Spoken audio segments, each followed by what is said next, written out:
Et si nous avions fait fausse route depuis 60 ans?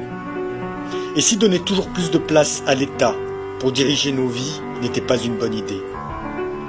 Et si les citoyens étaient des adultes libres et responsables et non des adolescents attardés, ayant besoin d'un État maman pour les moucher et d'un État papa pour les gronder?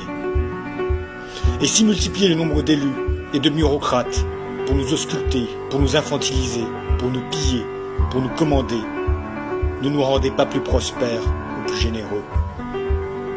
Et si nous étions assez grands pour décider nous-mêmes ce que nous pouvons boire ou fumer, assez grands pour décider nous-mêmes comment vivre ou comment partager, assez grands pour décider nous-mêmes avec qui travailler ou échanger, assez grands pour décider nous-mêmes quoi dire et quoi penser? Et si donner de plus en plus de ressources à l'État pour qu'il s'occupe à notre place de nos soins, de notre retraite, de notre culture, de notre logement ou de notre agriculture était une erreur? Et si les travailleurs n'avaient pas besoin d'une oligarchie syndicale subventionnée pour vivre mieux, mais simplement avaient besoin de disposer de l'intégralité du fruit de leur travail pour choisir eux-mêmes leur retraite ou leurs soins? Et si davantage d'État n'aidait pas les pauvres, mais aidait l'État? Et si la solidarité était beaucoup plus efficace et juste dans des associations libres que dans des monopoles d'État obligatoires? Et si l'entraide et la fraternité ne pouvaient exister que dans la liberté et non dans des promesses électorales? Et si le meilleur remède à la pauvreté ou au chômage n'était pas dans plus de redistribution, mais dans plus de prospérité?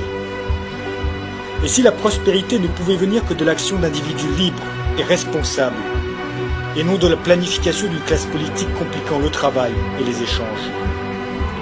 Et si cette crise n'était pas une crise du capitalisme libéral, mais une crise du capitalisme de copinage, conséquence mécanique de l'interventionnisme d'État? Et si les grandes banques n'étaient justement pas des entreprises privées, soumises aux règles du marché libre, mais des cartels soutenus sans limite par l'État et la Banque centrale? Et si la Banque centrale n'était qu'une immense machine à transférer discrètement, par l'inflation, les ressources des pauvres et des classes moyennes vers les États surendettés et vers les grandes banques? Et si l'argent des subventions et des relances ne tombait pas du ciel, mais venait de notre poche et serait mieux utilisé par nous-mêmes pour consommer ou investir?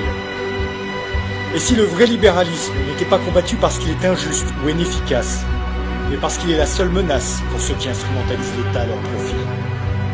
Et si le collectivisme, même emballé dans des jolis mots de solidarité ou de fraternité, restait une idéologie de soumission, de gaspillage ou de pillage légal?